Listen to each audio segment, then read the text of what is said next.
Assalamualaikum warahmatullahi wabarakatuh. Alhamdulillah, alhamdulillahi rabbil alamin. Assalatu wassalamu ala asrafil anbiya'i wal mursalin Sayyidina wa maulana Muhammadin. Ashhadu an la ilaha illallah wa ashhadu anna Muhammadar Rasulullah. Allahumma salli ala Sayyidina Muhammadun musabihil wal ikram ya wal jalil wal ikram wa tahirin wal mujahidina amma ba'du ibadallah. Bersyukur kita kepada Allah dengan mengucapkan alhamdulillahi rabbil alamin atas segala limpahan karunia rahmah dan hidayahnya, serta dengan izinnya juga kita dapat menjalankan amanahnya, beramal dan beribadah. Bersalam kita tidak akan pernah kita lupakan. Marilah sama-sama kita sampaikan kepada junjungan kita Nabi Allah, Nabiul Akhirul Zaman, Rasulullah Muhammad sallallahu alaihi wasallam. Atasnya kalimahnya kita kalamkan dengan membacakan Allahumma sholli ala Sayyidina Muhammad wa ala alihi Sayyidina Muhammad. Alhamdulillah bertemu lagi dengan saya Guru Mursyid Syekh Nur Muhammad Buya Irwan Maulana Al-Khalidi Sumatera Barat dalam rangka meningkatkan iman dan takwa kita kepada Allah, tentunya dengan kita melaksanakan thalabul ilmi.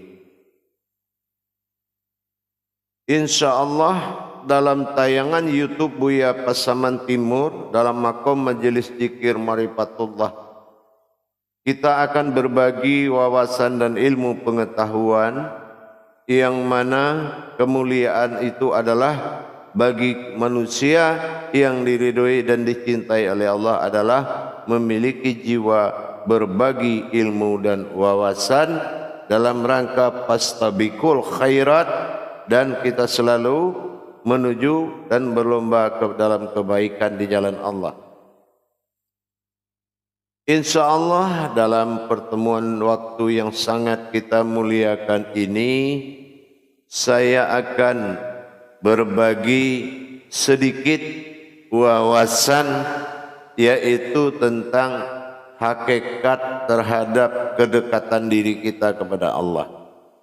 Salah satu hakikat muqarrabin yaitu dekat, rasa menyatu, bukan suatu hal yang mudah kita dapati kebersamaan dengan Allah itu.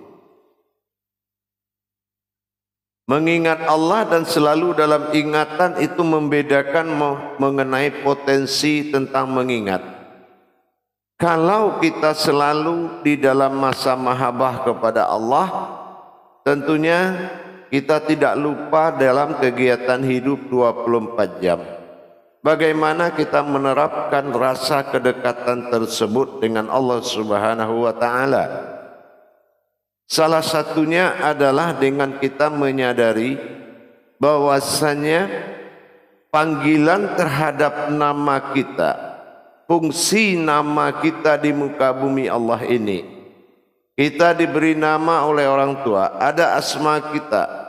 Untuk apa sebetulnya hakikat nama itu diberikan?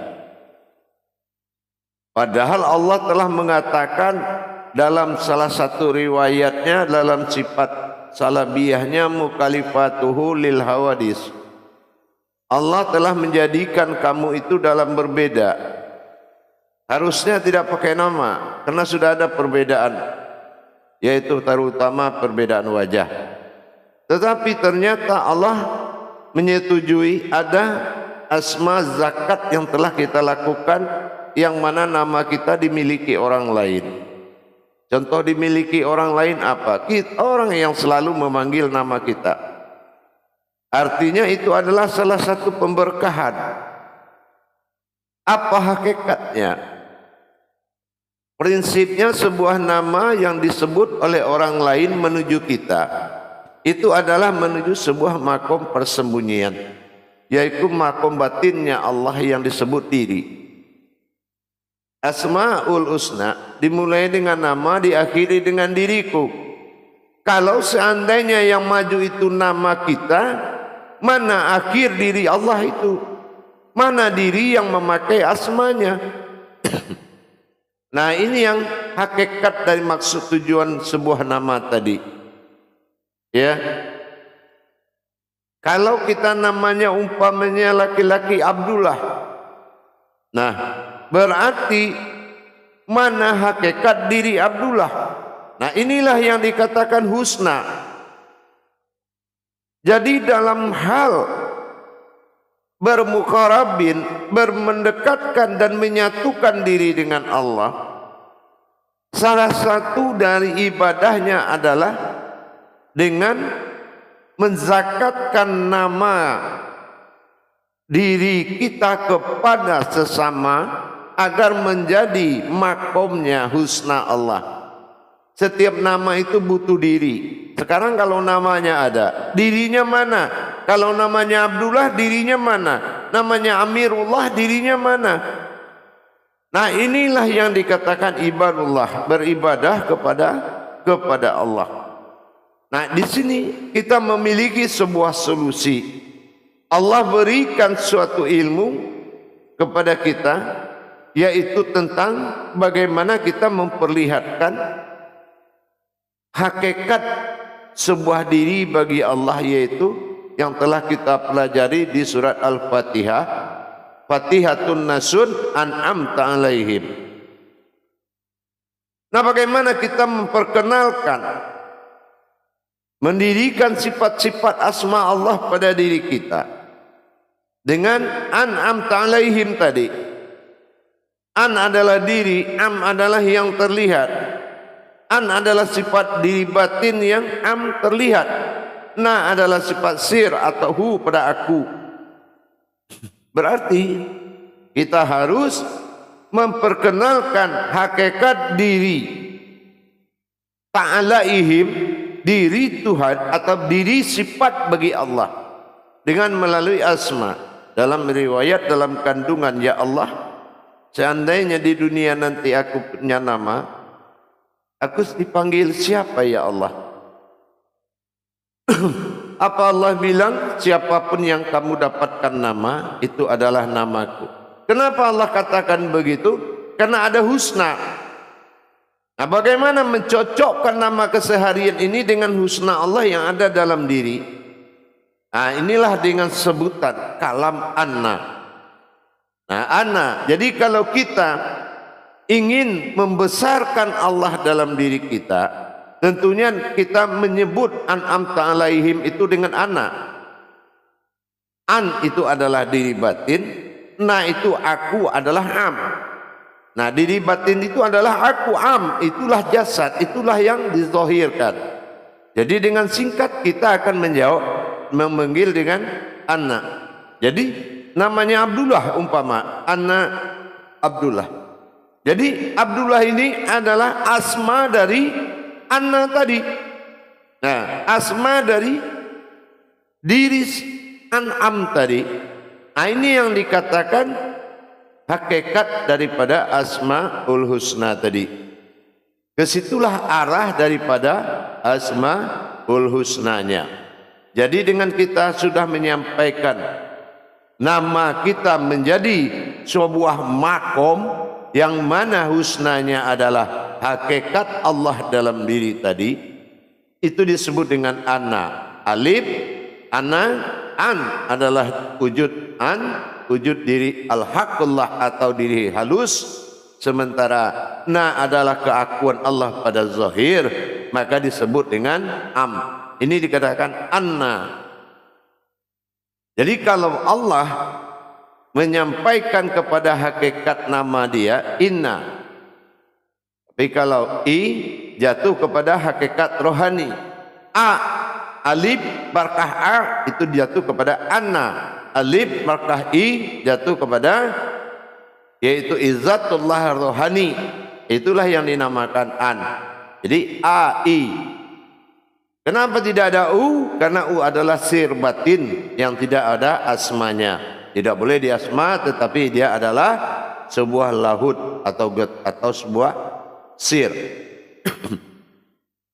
Jadi jamaah sekalian, dengan kita melakukan ibadah 24 jam kepada Allah, yaitu tersambungnya kiat daripada asma Allah, menyembunyikan hakikat Allah, mendirikan diri sir an'amta alaihim, maka kita ta'alaihim ini kita memperlihatkan sesuai dengan kaji an'am atau siratal ladzina an'am, mentersiratkan diri tadi dengan nama. Nah, itu lebih cepat dan lebih menyatu dan menjiwa. Jadi secara tidak langsung kita sudah mengenalkan hakikat Allah pada diri kita. Lama kelamaan kita merasa diri itu adalah hakikat mutlak bagi Allah. Jamaah yang dirahmati Allah rahimakumullah. Maka dalam kajian pemahaman asma Allah ibadah, dengan nama itu adalah ibadah, sekarang sudah terbukti mana ibadahnya sebuah nama. Inilah sebuah asma diri kita adalah menjadi pelindung dari husnanya anna tadi. Jadi kalau anna, kalau kita Abdullah, berarti kenalkan anna Abdullah. Abdullah itu adalah asma dari husnanya diri batin yang terlihat. Nah, inilah an'am. Jadi di sini kita akan mendapatkan kemudahan bagaimana kita selalu beribadah dengan menzakatkan nama kepada orang lain. Dengan menzakatkan seperti apa? Setiap nama kita itu kan yang makai orang lain. Ya, Abdullah bisa datang ke rumah enggak? Nah, kenapa? Ternyata nama Abdullah itu dipakai oleh orang yang membutuhkan. Nah, begitulah bagaimana kita ini selalu hablum minan nas wa hablum minallah. Kita selalu berbuat sesama manusia itu dengan dasar perbuatan kita menuju Allah. Nah, inilah salah satu kebesaran kesimpulan dari hakikat an'amta alaihim. Jadi bisa kita amalkan 24 jam. Kita bisa mengamalkan hakikat Allah 24 jam tadi. Bagaimana kita membesarkan Fatihatun Nasun dalam diri tadi dengan berhubungan 24 jam sesama manusia. Inilah yang dikatakan ibadah sahdiah. Ibadah tidak langsung. Ternyata sahadah adalah solat, sa'adiyah amaliyah, yaitu di dunia dan akhirat. Jadi kalau kita sudah bisa menjalankan rasa kepada Allah, dengan kita selalu membesarkan Allah, dengan memperkenalkan Allah kepada semua makhluk, maka disinilah fungsi wasilah besarnya Allah yang dikatakan diri tadi mulai berfungsi untuk membesarkan, mengakhbarkan Allah kepada, menyerukan Allah kepada sekalian alam. Jamaah yang dirahmati Allah rahimakumullah. Insyaallah kalau kita selalu membesarkan Allah dengan menampilkan an'amnya Allah dengan anna dan menyembunyikan inna, maka asma betul ternyata dia adalah nama yang menuju diri. Tapi kalau kita punya nama tapi tidak menuju diri, itu bukan sebuah kemuliaan di mata Allah. Bukan sebuah kemuliaan. Kemuliaan itu adalah nama yang menuju diri. Siapapun namamu di dunia ini, dan itu adalah namaku, kata Allah. Maka inilah yang dimaksud, yaitu Asmaul Husna. Inilah yang dikatakan dengan Asmaul Husna. Dimulai dengan namaku dan diakhiri dengan diriku. Kalau nama kita Abdullah, berarti diri kita harus husnanya Anna. Jadi An'am. Nah, jadi An'am ini adalah diri. Tidak ada diri lain diwujudkan oleh Allah. Fatihatun Nasun. Batin Allah adalah diri yang tersirat. Nah, inilah yang harus menjadi amalan selama 24 jam dikala kita mulai berbicara dengan siapapun di lingkungan alam ini. Jadi dengan keadaan apapun, dengan siapapun, maka besarkanlah Allah di dirimu. Dimanapun kamu berada, besarkan. Ini bukan bahasa Arab atau bahasa lain-lain. Ini adalah bahasa menuju hakikat. Mengakukan diri atas nama Allah harus ada dasar. Mengakukan diri Allah dengan asma Allah, dengan menyebut Ana, harus memiliki dasar hakikat. Wajib, karena Ana bukan bahasa Sunda, Padang, Jawa dan Madura, tetapi Ana adalah bahasa hakikat. Jadi kalau alif awal, nun di tengah-tengah, alif akhir. Inilah kehidupanku, adalah diriku. Disinilah dua alif bertemu dalam hayat. Hayat mempertemukan dua alif. Ana. Jadi jangan sembarangan kita memakai kalam ana. Bukan ucapan hanya sekedar muslim, tetapi ucapan yang wajib oleh setiap umat muslim. Asal menyampaikan sebuah rububiyah itu harus berdasarkan pandangan. Jadi kalau kita memakai kalam rububiyah atau kalam-kalamnya Allah, dan kita harus memiliki pandangan terhadap apa yang kita sampaikan. Para jemaah hadirin yang dirahmati Allah dimanapun berada, rahimakumullah. Kalau kita selalu lebih dalam dan selalu lebih meluaskan ilmu hakikat Allah pada diri, dan diri adalah hakikat Allah berwujud ilmu, maka tauhid adalah solusinya. Tauhid ini adalah meningkatkan keimanan diri. Apa keimanan diri? Inilah seperti kita mengembangkan hakikat pada sifat dohir. Dan itu bukan kecil nilainya, bukan sedikit nilainya. Tetapi kalau kita bisa membesarkan Allah lebih ke tingkat tauhid siriyah, mungkin Allah lebih mengangkat derajat dan memberikan hidayah dalam kehidupan kita. Para hadirin kaum muslimin dan muslimat rahimakumullah. Marilah kita selalu membasahi lisan kita ini dengan kalam-kalam Allah yang bermanfaat. Dan jadilah kita seorang umat yang bermanfaat buat umat yang lain. Karena tujuan Allah adalah amanahnya Rasulullah, umatin ya umatin. Jangan menjadi abid kamu dalam dunia ini dalam menghakikatkan Islam, tapi jadilah seorang yang alim. Itu tujuan hakikat. Kalau kamu sudah mendapatkan kealiman, kata Rasulullah, maka engkau akan dihijrahkan kepada keulamaan. Inilah alim ulama. Alif lam mim alim, mengenal lebih jauh hakikat Allah, Adam dan Muhammad pada diri adalah alim. Dan inilah yang menjabar kepada hidayahnya akidah. Akidah akan bercerita kepada akal, akal akan menjabarkan kepada akal, akal akan memberikan nikmat kepada sesama.